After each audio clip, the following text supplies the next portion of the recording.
నమస్తే వార్తలకి స్వాగతం. వివరాల్లోకి వెళితే దేవుని కడపలో జరుగుతున్న ఈ మహానాడు చరిత్ర సృష్టించబోతోందని తెలుగుదేశం పార్టీ అధినేత ఏపీ ముఖ్యమంత్రి చంద్రబాబు అన్నారు. ఈ మహానాడు దిశ నిర్దేశిస్తుందని తెలిపారు. కడపలో మహానాడు అట్టహాసంగా ప్రారంభమైంది.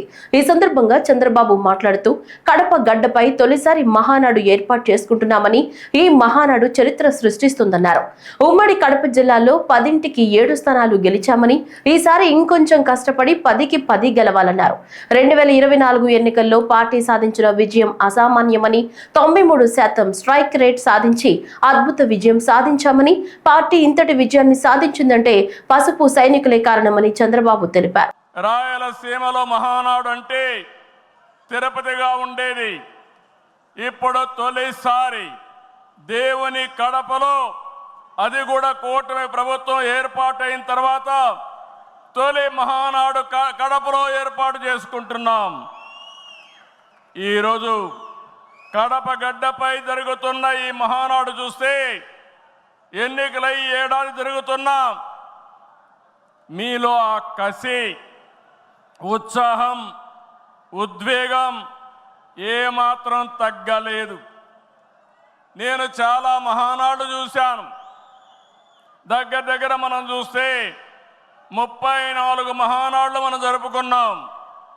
2 మహానాళ్ళు డిజిటల్గా జరిగాయి. అయితే ఈసారి కడపలో, దేవుని గడపలో జరిగే మహానాడు ఒక చరిత్ర సృష్టించబోతుంది. సువర్ణాక్షరాలతో ఆంధ్రదేశ రాష్ట్ర ఆర్థిక పరిస్థితి ఒక దిశ నిర్దేశిస్తుందని చెప్పి తెలియజేసుకున్నా. ఈరోజు చల్లని వాతావరణం. అన్ని మహానాడులంటే చాలా వేడివేడిగా ఉండేది, ఎండలు ఎక్కువ ఉండేటివి. ఒక ప్రశాంతమైన వాతావరణంలో, ఆహ్లాదకరమైన వాతావరణంలో ఈరోజు కడపలో మహానాడు జరుగుతూ ఉంది. ఉమ్మడి కడప జిల్లాలో 10 స్థానాలకు గాను 7 స్థానాలు గెలిచాం. మన సత్తా చాటాం. ఈసారి ఇంకొంచెం కష్టపడితే 10కి 10 మనమే స్వీప్ చేస్తాం. రాయలసీమ ప్రజలు అద్భుత చైతన్యంతో ఈసారి ఇచ్చిన తీర్పును గౌరవిస్తూ వారికి ధన్యవాదాలు తెలపడానికి కడపలో మహానాడు పెట్టాలని నిర్ణయించాం. ఈ మహానాడును మీరు చూస్తే బ్రహ్మాండంగా చేసిన నాయకులకు, కార్యకర్తలకు మనస్ఫూర్తిగా అభినందనలు, కృతజ్ఞతలు. 2024 ఎన్నికల్లో పార్టీ సాధించిన విజయం అసామాన్యం. 93% స్ట్రైక్ రేట్, 57% పైన ఓటు షేర్తో కొత్త చరిత్రను సృష్టించాం. ఇది ముమ్మాటికి కారణం పసుపు సైనికులే. ఇక్కడుండే మీ నాయకత్వమే కారణమని మీ అందరికీ విజ్ఞప్తి చేస్తున్నాం. తెదేపా మహానాడు కడపలో అట్టహాసంగా ప్రారంభమైంది. పార్టీ జెండా ఆవిష్కరించి జ్యోతి ప్రజ్వలనతో ప్రతినిధుల సభను ప్రారంభించారు. ఈ సందర్భంగా పార్టీ ఏపీ అధ్యక్షులు పల్లా శ్రీనివాసరావు ప్రసంగించారు. పార్టీ సిద్ధాంతాలకు అనుగుణంగా ఉంటే ఉన్నత స్థాయికి వెళ్లవచ్చని పేర్కొన్నారు. అలు పెరగని శ్రామికుడు చంద్రబాబు అని కొనియాడారు. ఎన్ని ఒడిదొడుకులు వచ్చినా నిలబడి పోరాడారని, కార్యకర్తలకు ఎప్పుడూ పార్టీ అండగా ఉంటుందని, యువగళం ద్వారా పార్టీకి లోకేష్ కొత్త శక్తి ఇచ్చారని, చంద్రబాబు లోకేష్ ను చూసి క్రమశిక్షణ నేర్చుకోవాలి పల్లా పిలుపునిచ్చారు. సుమారు 40 సంవత్సరాలుగా అలుపెరగినటువంటి శ్రామికుడిగా తెలుగుదేశం పార్టీని తన భుజస్కంధాలపైన వేసుకొని క్రమం తప్పకుండా ప్రతి ఏడాది కూడా మహానాడు చేసుకుంటూ ముందుకు నడిపిస్తున్నటువంటి తెలుగుదేశం పార్టీ జాతీయ అధ్యక్షులు ముఖ్యమంత్రి గారి కోసం మనం మాట్లాడుకోవాల్సిన అవసరం ఉంది. నిజంగా వారు ఎన్ని ఒడిదొడుకులు వచ్చినా,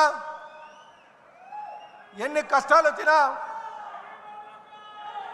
అలాగే ఎన్ని సంక్షోభాలు వచ్చినా, ఎన్ని నష్టాలు జరిగినా పార్టీని క్రమశిక్షణతో నాయకులకు దిశనిర్దేశిస్తూ గత 40 సంవత్సరాలుగా పార్టీని నడిపిస్తున్నారు. నిజంగా ఈరోజు మనం కమలాపురంలో సీకేదండి మండలంలో పబ్బాపురంలో జరుగుతున్నటువంటి ఈ మహానాడు సాక్షిగా మనమందరూ కూడా వారికి అండగా ఉండాలి, వారి అడుగుజాడల్లో నడవాలి, మంచి నాయకులుగా తయారవ్వాలని చెప్పి ఈ సందర్భంగా తెలియజేస్తున్నా. వారు నా సారథ్యంలో అనేక సంస్కరణలు తీసుకొచ్చి విజన్ 2020 తీసుకొచ్చి, ఆ రోజు విజన్ 2020 అంటే ఎగతాళి చేశారు. కానీ 2020కి వచ్చిన తర్వాత ఆ విజనరీ లీడర్ యొక్క ఆలోచనలు ప్రపంచం అంతా కూడా గమనించింది. What CBN things today the nation things tomorrow అనే విధంగా వారి ఆలోచనలు ఉంటుందనడానికి విజన్ 2020 నిదర్శనం అని చెప్పి తెలియజేస్తున్నా. అలాగే ఈరోజు 2047 స్వర్ణాంధ్ర అనే విజన్ తీసుకున్నారు. దానికి మనమందరం కూడా ఆయన అడుగుజాడల్లో నడవాల్సిన అవసరం ఉందని చెప్పి ఈ సందర్భంగా తెలియజేస్తున్నాం. అలాగే ఈరోజు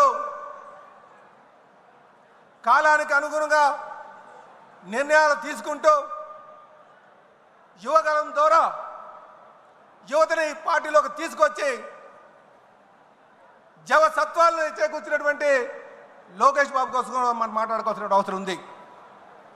కార్యకర్తలందరికీ అండగా ఉంటూ వారి సంక్షేమాన్ని తీసుకుంటూ వారికి ఏ కష్టం వచ్చినా సరే ఆదుకుంటూ ముందుకెళ్తున్నటువంటి తీరు, అలాగే వారు మనకి రేపు కాబోయే భవిష్యత్ నాయకుడు అని చెప్పి ఈ సందర్భంగా తెలియజేస్తున్నాం. ఏదో ఎన్టీ రామారావు గారు మనవడనో చంద్రబాబు నాయుడు గారు అబ్బాయనో నేను ఈ మాట మాట్లాడలే. నేను క్షుణ్ణంగా దగ్గరుండి ఆయన గమనించాను కనుక ఈ మాట చెప్తున్నా. తెదేపా మహానాడు అంగరంగ వైభవంగా ప్రారంభమైంది. పార్టీ అధినేత చంద్రబాబు మహానాడు ప్రాంగణంలోని చిత్తూరు పార్లమెంటు ప్రతినిధుల నమోదు కేంద్రంలో పేరును రిజిస్ట్రేషన్ చేయించుకున్నారు. ఫోటో ప్రదర్శనను తిలకించారు. ఎన్టీఆర్ విగ్రహానికి నివాళి అర్పించారు. ముఖ్య నాయకులను వేదికపైకి ఆహ్వానించి చంద్రబాబు పార్టీ జెండాను ఆవిష్కరించారు. వేదికపై మా తెలుగు తల్లికి గీతాలాపన చేశారు. మృతి చెందిన పార్టీ కార్యకర్తలకు, నేతలకు మహానాడు వేదికగా నాయకులు సంతాపం వ్యక్తం చేశారు. ఇటీవల కాలంలో 1033 మంది చనిపోయినట్లు సోమిశెట్టి వెంకటేశ్వర్లు వెల్లడించారు. పహల్గాం ఉగ్రదాడిలో మరణించిన వారికి మహానాడులో సంతాపం తెలిపారు.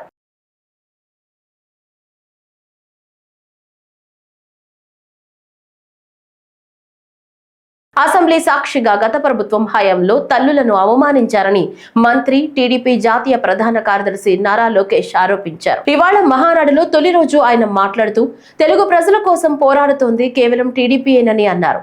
ఈ సందర్భంగా ఆయన 6 సిద్ధాంతాలను ప్రతిపాదించారు. తెలుగు జాతి విశ్వఖ్యాతి, యువగళం, స్త్రీశక్తి, అన్నదాతకు అండగా, పేదల సేవల్లో సోషల్ రీ ఇంజనీరింగ్, కార్యకర్తలే అధినేత అంటూ నాయకులు కార్యకర్తలకు సూత్రాలను వివరించారు. ఈ 6 శాసనాలను భవిష్యత్తులో తప్పకుండా అమలు చేస్తామని పేర్కొన్నారు. అందుకే తెలుగుదేశం పార్టీలో కార్యకర్తలే మన అధినేత. ఈ రోజు మేమందరం ఈ వేదిక మీద నుంచున్నామంటే దానికి కారణం తెలుగుదేశం పార్టీ కార్యకర్త చెమట. ఆనాడు చంద్రబాబు గారు ఒక్క పిలిపిస్తే బాబు షూరిటీ భవిష్యత్ గ్యారంటీ చేశారు. నేను ఆనాడు నియోజకవర్గానికి వచ్చి మాట్లాడా, శంకరావం చేయాలి, ప్రతి గడప తొక్కాలంటే మీరందరూ తొక్కారు. అందుకే కార్యకర్తలందరూ చెప్తున్నా, నాయకుల చుట్టూ తిరుగుతాం కాదు, ప్రజల చుట్టూ తిరగండి, మిమ్మల్ని ఎత్తుక్కుంటా వస్తుంది ఈ తెలుగుదేశం పార్టీ. కార్యకర్తలే తెలుగుదేశం పార్టీ బలం, బలగం. దేశంలో ఏ ప్రాంతీయ పార్టీకి లేని విధంగా 1 కోటి మంది సభ్యత్వం, 1 కోటి మంది కుటుంబ సభ్యులు ఒక తెలుగుదేశం పార్టీకే సొంతం. పార్టీ ఆవిర్భావం నుంచి కార్యకర్తలకు అండగా నిలబడింది తెలుగుదేశం పార్టీ. మన చంద్రన్న హయాంలో ఆత్మవిశ్వాసంతో తెలుగు ప్రజల భవిష్యత్తుకు పునాది మనం వేశాం.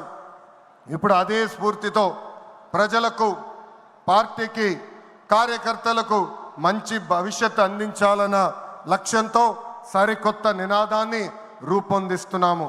దీనికోసం 6 శాసనాలు నేను ఈరోజు మీ ముందు ప్రతిపాదిస్తున్నా. నా తెలుగు కుటుంబంలో భాగంగా ఈ 6 శాసనాలు ఉంటాయి. మొదటిది తెలుగు జాతి విశ్వఖ్యాతి, 2 యువగలం, 3 స్త్రీ శక్తి, 4 పేదల సేవల్లో సోషల్ రీఇంజనీరింగ్, 5 అన్నదాతకు అండగా, 6 కార్యకర్తలే అధినేత.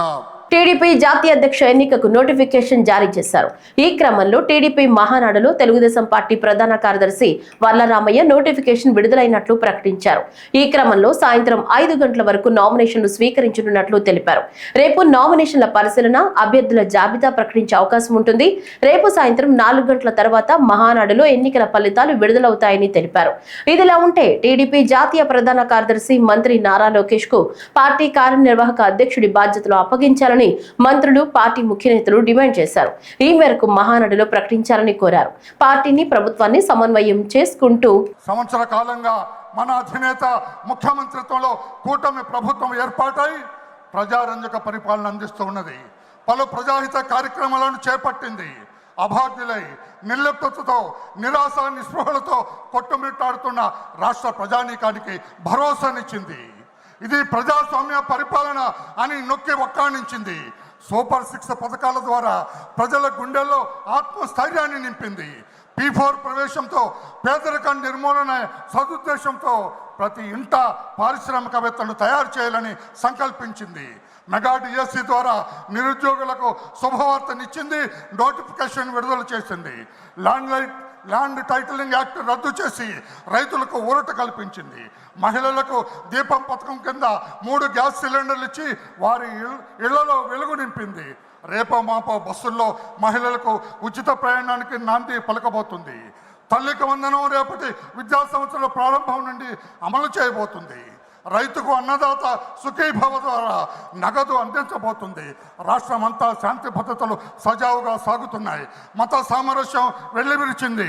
మహిళలపై అఘాత్యాలు, అరాచకాలు పూర్తిగా తగ్గుముఖం పట్టాయి. దళితులు, గిరిజనులు, వెనుకబడిన వర్గాలు, మహిళలు ఈ ప్రభుత్వం నీడన సుఖ ప్రయాణం సాగిస్తూ ఉన్నారు. ఈ పవిత్ర సమయాన ఈ మహాసభ చారిత్రాత్మకమైన నిర్ణయాలు తీసుకోవాల్సిన ఆవశ్యకత ఉందని మీ అందరికీ విజ్ఞప్తి చేస్తూ ఉన్నా. అధినేత నాయకత్వంలో మరో ఆలోచనకు తావివ్వక ముందుకు నడిచి తెలుగుదేశం పార్టీ పతాక నిరంతరం రెపరెపలాడేటట్లుగా మనందరం పాలు పంచుకోవాలి. 2 ప్రజా శ్రేయస్సే లక్ష్యంగా అందరం నడుం కట్టి ప్రభుత్వానికి అండగా నిలవాలి. అధినేత హస్తాలు బలోపేతం చేయాలి. 3 అడుగడుగున ప్రత్యర్థుల దుష్ప్రచారాన్ని పై స్థాయి నుంచి క్రింది స్థాయి నాయకుల వరకు బలంగా తిప్పికొట్టాలి. 4 మన ప్రభుత్వం చేపడుతున్న అభివృద్ధి సంక్షేమ పథకాలను ప్రజాక్షేత్రంలోకి తీసుకెళ్ళాలి. 5 ప్రస్తుత కాలమాన పరిస్థితులకు అనుగుణంగా ఆధునీకరించబడిన పార్టీ సిద్ధాంతాలను ప్రతి కార్యకర్త చిత్తశుద్ధితో స్వీకరించి ప్రజల్లో ప్రచారం చేయాలి. 6 మన రాజకీయ ప్రత్యర్థి ఓ జిత్తుల మారి నక్క. అతని అవినీతి సంపాదన, అనుసరించే అక్రమ మార్గాలపై ప్రతి కార్యకర్త డేగ కన్నుతో నిఘా వేయాలి. కుల, మత, ప్రాంతీయ విద్వేషాలు రెచ్చగొట్టే అసాంఘిక శక్తుల కదలికలపై నిరంతరం అప్రమత్తులమై ఉండాలి. డచ్ కాలం నాటి చారిత్రక నిర్మాణాలు ఓవైపు, చరిత్రకు సాక్షిభూతంగా నిలిచిన ఏళ్లనాటి వృక్షాలు మరోవైపు, మనసుకి ఆహ్లాదం కలిగించే కమనీయ ఉద్యానవనాలు ఇంకోవైపు. వీటి నడుమ భానుని ప్రభాత కిరణాల వెలుగులో జీవ వైవిధ్య పురస్కారం పొందిన రాజమహేంద్రవరంలోని కేంద్ర కారాగారంలో యోగాంధ్ర రాష్ట్ర స్థాయి కార్యక్రమం అద్భుతంగా జరిగింది. కారాగారాలు అనే ఇతివృత్తంతో చేపట్టిన ఈ యోగా సాధనలో కేంద్ర కారాగారంలోని 1300 మంది ఆశ్రమ వాసులు సహా దాదాపు 1500 మంది యోగా సాధన చేశారు. రాష్ట్ర పర్యాటక, సాంస్కృతిక, సినిమాటోగ్రఫీ శాఖ మంత్రి కందుల దుర్గేష్ విశిష్ట అతిథిగా హాజరైన ఈ కార్యక్రమంలో గిన్నిస్ రికార్డు గ్రహీత KLV శ్రీధర్ రెడ్డి ఆశ్రమ వాసులచే యోగాసనాలు వేయించారు. అత్యంత సంక్లిష్టమైన గండ బేరుండాసనం, ఊర్ధ్వ కుక్కుటాసనం, బ్రహ్మస్త్రాసనం, కైలాసాసనం, మలయాసనం, సుగ్రీవాసనం వంటి ఆసనాలను ఆయన కుమారుడు SKVT ప్రభుత్వ పాఠశాల 9వ తరగతి విద్యార్థి అయిన కార్తిక్ రామచంద్రారెడ్డి అద్భుతంగా ప్రదర్శించారు. మనం ఇక్కడ చేయబోతున్నాం ప్రతి సంవత్సరం మనం జూన్ 21 ఇంటర్నేషనల్ యోగా డేని మనం సెలబ్రేట్ చేస్తూనే ఉన్నాం. అలా చేసేటప్పుడు ఒకరోజు ఒక ప్రాంతంలో ఒక కార్యక్రమాన్ని చేయడం, యోగా అనేది భారతీయతకు సంబంధించింది, అలానే అది మనకే సొంతమైన ఒక జ్ఞానం కాదు, దాన్ని ఇంకా మనం విస్తృతంగా చేయాలి, ప్రజల్లోకి తీసుకువెళ్ళాలి. ఇది ప్రతి ఒక్కరికి కూడా యోగా యొక్క ప్రాధాన్యత అర్థం కావాలి, యోగాని ప్రాక్టీస్ చేయాలి. అలానే యోగా ప్రాక్టీస్ చేయడం వలన వచ్చే లాభాలు ఏవైతే ఉన్నాయో ప్రతి ఒక్కరూ పొందాలి అనే ఉద్దేశంతో మన రాష్ట్రంలో గౌరవ ముఖ్యమంత్రి గారి ఆధ్వర్యంలో పెద్ద ఎత్తున ఒక క్యాంపెయిన్ చేయడం అనేది జరుగుతుంది. ఆ క్యాంపెయిన్ మనం నెల రోజుల పాటు చేస్తున్నాం. ఇలా క్యాంపెయిన్ చేసినప్పుడు ప్రతి గ్రామంలో కూడా యోగాని నేర్పించడం, మాస్టర్ ట్రైనర్స్ని గుర్తించి వాళ్ళ ద్వారా వాళ్ళకి ఒక 5 days నేర్పించేటట్టుగా ఏర్పాట్లు చేయడం, అలానే గ్రామ స్థాయి, మండల స్థాయి, జిల్లా స్థాయిలో వివిధ కార్యక్రమాలు ఏర్పాటు చేసి క్యాంపెయిన్ చక్కగా సాగేటట్టుగా చేయడం, అంటే ర్యాలీస్ కానీ, డిమాన్స్ట్రేషన్స్ కానీ, టెస్టిమోనియల్స్ కానీ. దానితో పాటుగా ఈ యోగా ఎవరైతే చేసి మంచి లాభాలని, అదర్వైజ్ మంచి ఆరోగ్యాన్ని పొందారో వాళ్ళ గురించి అందరికీ తెలియజేసేటట్టుగా చేయడం, కాంపిటీషన్స్ చేయడం, అవార్డ్స్ చేయడం.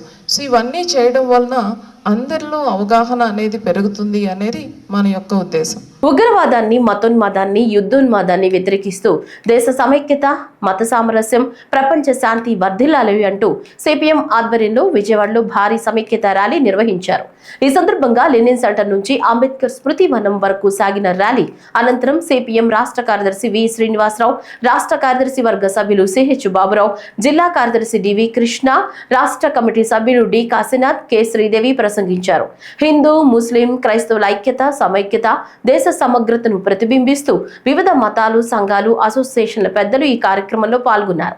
దేశం అంతా ఉగ్రవాదం మీద ఆందోళన పడుతూ ఉంటే కేంద్ర ప్రభుత్వం, ముఖ్యంగా బీజేపీ, ఆర్ఎస్ఎస్లు మతోన్మాదాన్ని ప్రేరేపించి ప్రజల మధ్య విభేదాలు పెట్టి ఈ దేశాన్ని బలహీనపరిచేటువంటి పనిలో ఉన్నారు. కాశ్మీర్ పెహల్గాంలో జరిగిన ఘటన అనంతరం ప్రజలందరూ, కాశ్మీర్ ప్రజలు ఆ రోజు టూరిస్టులకి భద్రత ఇచ్చి వాళ్ళని కాపాడి అన్ని వారి వారి ప్రాంతాలకు పోవడానికి సహకరించారని ప్రతి ఒక్కళ్ళు చెప్పారు. ఆ తర్వాత కూడా దేశం అంతా హిందూ, ముస్లింలు కలిసి ఉగ్రవాదానికి వ్యతిరేకంగా పోరాడాలనేటువంటి ఒక పద్ధతిలో దేశంలో ఇంతకు ముందు ఎన్నడూ లేని విధంగా ముస్లింలు కలిసి ఉగ్రవాదాన్ని ఎదుర్కోవాలనేటువంటి ఒక మంచి వాతావరణం వచ్చిన సందర్భంలో ముస్లింలని దాడి చేస్తూ ముస్లింలకు వ్యతిరేకంగా ఈ నెల రోజుల్లో 112 ఘటనలు ముస్లిం మీద దాడులు జరిగింది. టార్గెట్ చేసి మీరు ఉగ్రవాదులు, మీరు ఉండటానికి వీలు లేదని టార్గెట్ చేసి చేయటం అంటే ఈ దేశ ఐక్యతను దెబ్బతీయటం. ఇప్పుడు దాదాపు 40 రోజులు కావస్తుంది పహల్గాం ఉగ్రవాదులు దాడి చేసి. ఆ ఉగ్రవాదులు ఎక్కడున్నారో, ఏం చేస్తున్నారో ఇంతవరకు ప్రభుత్వానికి తెలియదు. ఎలా వచ్చారో తెలియదు, ఎలా పోయారో తెలియదు. ఇంతవరకు ఒక్క ఉగ్రవాదిని కూడా, దాడి చేసిన ఉగ్రవాదులు ఒక్క ఉగ్రవాదిని కూడా ఇంతవరకు పట్టుకోలేదు. పాకిస్తాన్ మీద దాడి చేశారు, ఉగ్రవాద శిబిరాలను ధ్వంసం చేశారు, ఆపరేషన్ సింధూర పూర్తయింది, కానీ ఉగ్రవాదులు మాత్రం దొరకలేదు. ఏమనాలి దీన్ని? ఉగ్రవాద వ్యతిరేక పోరాటాన్ని కాకుండా సైనికులు ప్రాణాలు అర్పించి పోరాడుతుంటే ఆ సైనికులు వచ్చి ప్రధానికి పాదాబంధనం చేయాలంటాం, సోఫియా ఖురేషి లాంటి వాళ్ళని ఉగ్రవాద సోదరి అని చెప్పి అనటం, ఈ రకమైనటువంటి వ్యాఖ్యానాలతోటి దేశాన్ని, ప్రజలని అవమానపరిచే విధంగా చేస్తున్నారు. అంబేద్కర్ కోనసీమ ముమ్మిడివరం మండలం కమిని లంక సమీపంలో గోదావరిలో స్నానానికి దిగి 8 మంది యువకులు గల్లంతయ్యారు. కె గంగవరం మండలం సేరుల్లంక్ గ్రామంలో ఓ శుభకార్యానికి వచ్చిన కాకినాడ, రామచంద్రపురం, మండపేట గ్రామాల నుంచి వచ్చిన పలు కుటుంబాల వారుగా గుర్తించారు. పోలీసులు, స్థానికులు గాలింపు చర్యలు చేపట్టారు.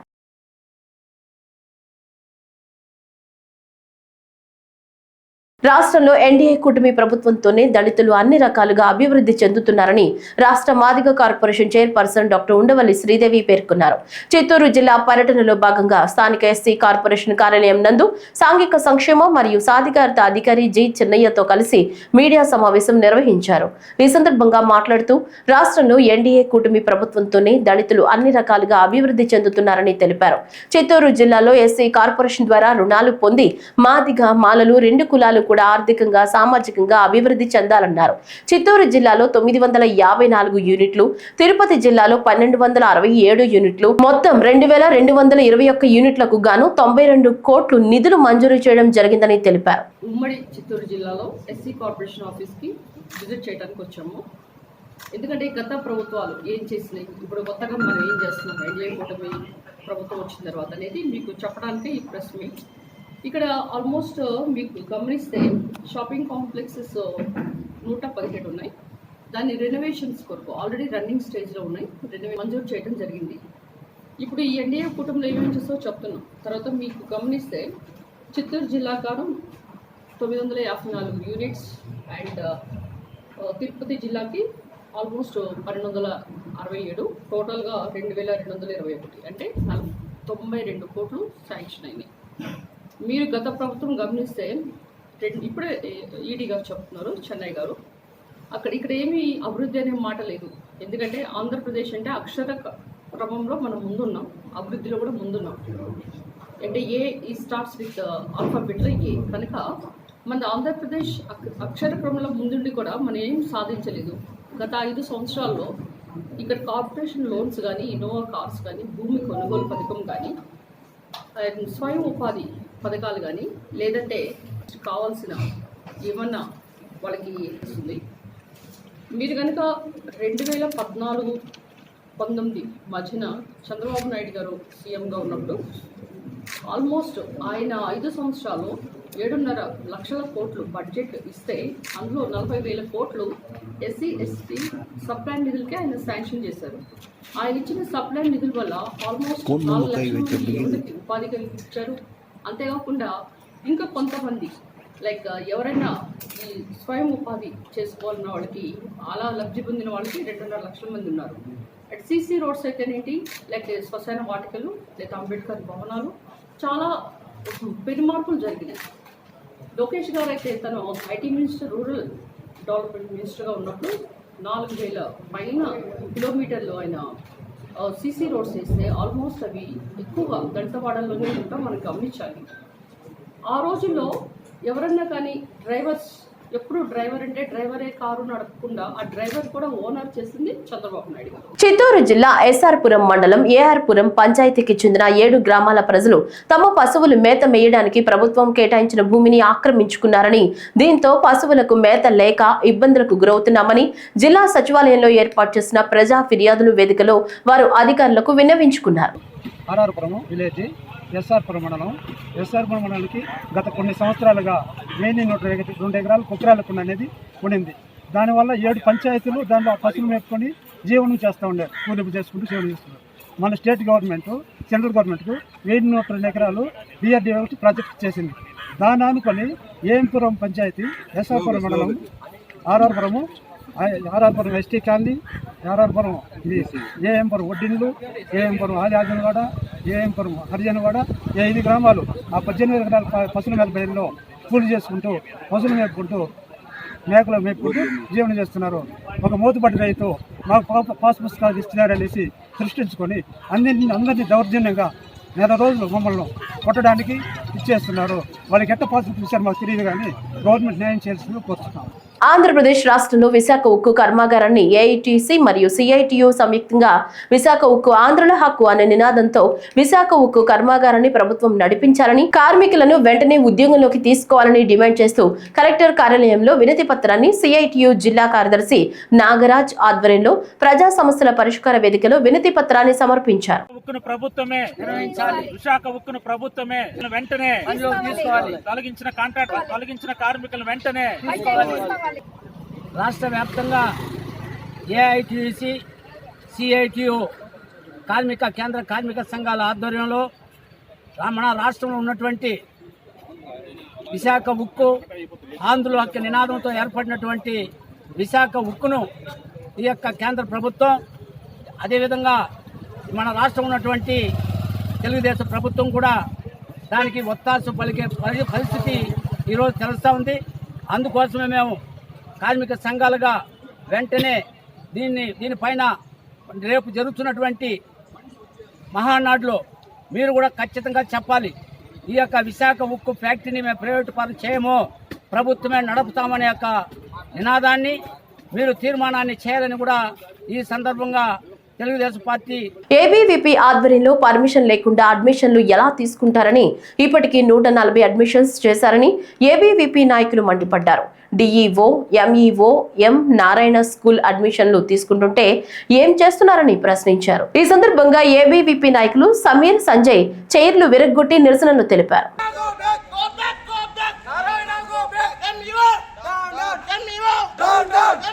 లేకుండా ఈ నారాయణ స్కూల్ అనేది కామెడీకి రావడం జరిగింది.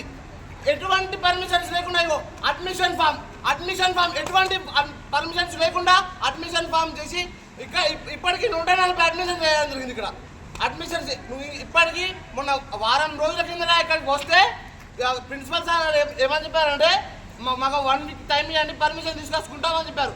ఇప్పటికీ ఎటువంటి పర్మిషన్ లేదు. డిఈఓ ఫోన్ చేస్తే డిఈఓ ఏమంటున్నాడంటే ఇప్పటికీ నాకు అసలు ప్రపోజల్ కూడా పెట్టలేదని చెప్పేసి డిఈఓ అంటున్నాడు.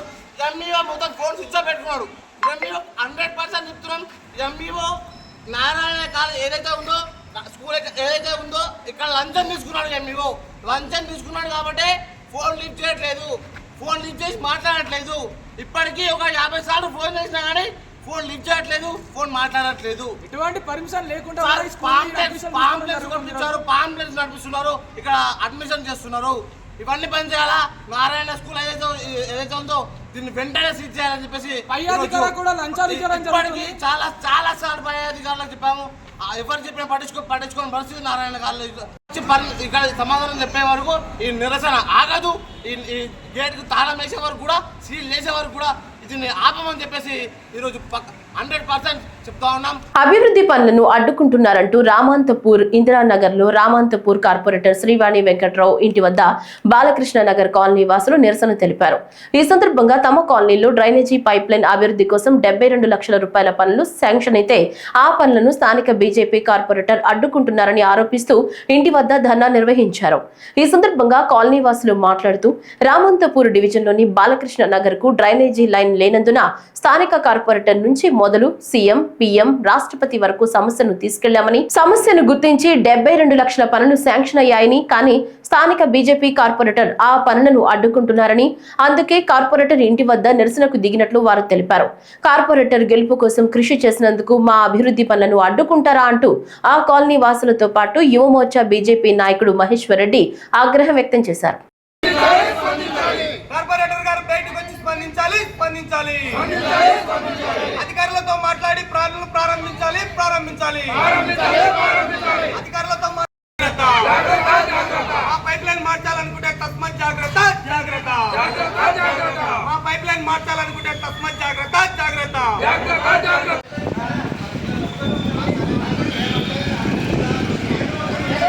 కడప మహానాడు ప్రాంగణానికి ఎమ్మెల్యేలు వెనిగండ్ల రాము, తంగిరాల సౌమ్య, శ్రీరామ్, రాజగోపాల్ తో కలిసి ఎంపీ కేశినేని శివనాథ్ చేరుకున్నారు. ట్రాఫిక్ కారణంగా మహానాడు ప్రాంగణానికి నడుచుకుంటూ చేరుకున్నారు. కడప మహానాడులో ఎంపీ కేశినేని శివనాథ్ తన పేరును నమోదు చేయించుకున్నారు. ఎంపీ హోదాలో మొదటిసారి మహానాడులో ఎంపీ కేశినేని శివనాథ్ పాల్గొన్నారు. తెలుగుదేశం పార్టీ కుటుంబ సభ్యులకు పండుగ వాతావరణం మహానాడు కార్యక్రమం ఏర్పడింది. 43 ఏళ్లు పూర్తి చేసుకున్న సందర్భంగా కడపలో మహానాడు జరుపుకోవటం చాలా ఆనందంగా ఉందన్నారు. రాష్ట్ర వ్యాప్తంగా టీడీపీ శ్రేణులు లక్షలాదిగా మహానాడులో పాల్గొనేందుకు తరలి వస్తున్నారు. 43 సంవత్సరాలు పూర్తి చేసుకుని మహానాడు కడపలో జరుపుకుంటాం. మా అందరికీ చాలా ఆనందంగా ఉంది. తెలుగుదేశం శ్రేణులందరూ కూడా రాష్ట్ర వ్యాప్తంగా తండాలుగా వచ్చి చూస్తే ఇప్పుడు దాదాపు మేము 2 గంటల ట్రాఫిక్ ఇరుక్కుపోయి రావాల్సి వచ్చింది, నడుచుకుంటూ రావాల్సి వచ్చింది. ఇది తెలుగుదేశం పార్టీ శ్రేణులకు ఉన్న పండగ వాతావరణం. ఈ మహానాడు వేదికగా ఇవాళ కార్యక్రమాలే కాకుండా ఎన్నో తీర్మానాలు కూడా చేయబోతున్నాం. మళ్ళీ గౌరవ అధ్యక్షుడి కింద, నేషనల్ అధ్యక్షుడి కింద గౌరవ ముఖ్యమంత్రి నారా చంద్రబాబు నాయుడు గారిని, అంతేకాకుండా మా యువ నాయకుడు నారా లోకేష్ గారికి అత్యున్నత పదవి ఇవ్వాలని అందరి నాయకులు, కార్యకర్తల కోరిక. అదేవిధంగా ఈ మహానాడు సమావేశంలో తీర్మానం జరగబోతుందని అందరూ నాయకులు, కార్యకర్తలు ఆశగా ఎదురు చూస్తున్నారు. మంచిర్యాల జిల్లా మందమర్రి కమ్యూనికేషన్ సెల్ మందమర్రి ఏరియాలోని సిఈఆర్ క్లబ్ లో ఏర్పాటు చేసిన కార్యక్రమంలో నెల రోజుల పాటు నిర్వహించుకున్న WPS and GA work people's sports and games వారి ఆధ్వర్యంలో ఉచిత వేసవి శిక్షణ శిబిరం మందమర్రి, బెల్లంపల్లి, సోమగూడెం, రామకృష్ణపూర్ స్టేడియాల్లో వాలీబాల్, అథ్లెటిక్స్, ఫుట్బాల్ వంటి క్రీడల్లో నిష్ణాతులైన కోచ్లను నియమించి శిక్షణ ఇవ్వడం జరిగింది. ఈ శిక్షణ శిబిరం ముగింపు కార్యక్రమానికి Mandamarri area general manager G Devender హాజరై విద్యార్థులకు క్రీడా దుస్తులను పంపిణీ చేశారు. ఈ సందర్భంగా మాట్లాడుతూ చదువుతో పాటు క్రీడల్లో రాణించాలని, క్రీడలు మానసిక ఉల్లాసానికే కాకుండా శరీర దృఢత్వానికి కూడా తోడ్పడతాయన్నారు. ఈ కార్యక్రమంలో personal manager S Shyam Sundar, AITC branch secretary Salendra Satyanarayana, అధికారుల సంఘం అధ్యక్షులు రమేష్, స్పోర్ట్స్ గౌరవ secretary Karthik, sports coordinator Siva, sports general captain Srinivas, ground in charge Tirupati, కోచ్లు, క్రీడాకారులు పాల్గొన్నారు. గౌరవ చైర్మన్ ఆదేశం ప్రకారం మనము మందమర్రి విద్యార్థులకి సమ్మర్ కోచింగ్ క్యాంప్ 30 తారీఖు నుండి ఈ రోజు దాదాపు 26 రోజులు మనము సక్సెస్ఫుల్ గా నిర్వహించుకున్నాము. ఈ కోచింగ్ క్యాంప్ ముగింపు కార్యక్రమానికి చేసిన AITC branch secretary Salendra Satyanarayana గారికి, అదేవిధంగా సీఎంఐ అధ్యక్షులు శ్రీ సత్కూరు రమేష్ గారికి అందరికీ శుభ సాయంకాలం, గుడ్ ఈవినింగ్. మరి విద్యార్థులందరికీ అథ్లెటిక్స్, బాస్కెట్బాల్, ఫుట్బాల్, వాలీబాల్ ఈ 4 గేమ్స్ లలో మరి దాదాపు 26 రోజులు కోచింగ్ ఇచ్చారు. ఈ కోచింగ్ చాలా సక్సెస్ఫుల్ గా జరిగినందుకు మీ అందరికీ నేను అభినందనలు, కంగ్రాచులేషన్స్ తెలుపుతున్నాను. మరి విద్యార్థులందరూ ఎంతో క్రమశిక్షణతోటి మరి ఈ కోచింగ్ క్యాంపులో పాల్గొన్నందుకు చాలా మంచి విజయాన్ని తీసుకొచ్చారు మీరందరూ. మరి మీరందరూ కాబోయే భారత పౌరులు, మరి భారతదేశాన్ని ఇంకా అభివృద్ధి పథంలోకి తీసుకుపోయేవారు. కాబట్టి 26 రోజులు మీరు ఏదైతే ఉత్తమ శిక్షణ తీసుకొని మీరు ఈ గేమ్స్ లో పరిపూర్ణత సాధించాలో, అదే విధంగా ఇంకా ఈ గేమ్స్ లో ఇంకా ఉన్నతి సాధించడానికి మీరు బాగా ప్రాక్టీస్ చేయాలి. ఈ వార్తలు ఇంతటితో సమాప్తం. నమస్కారం.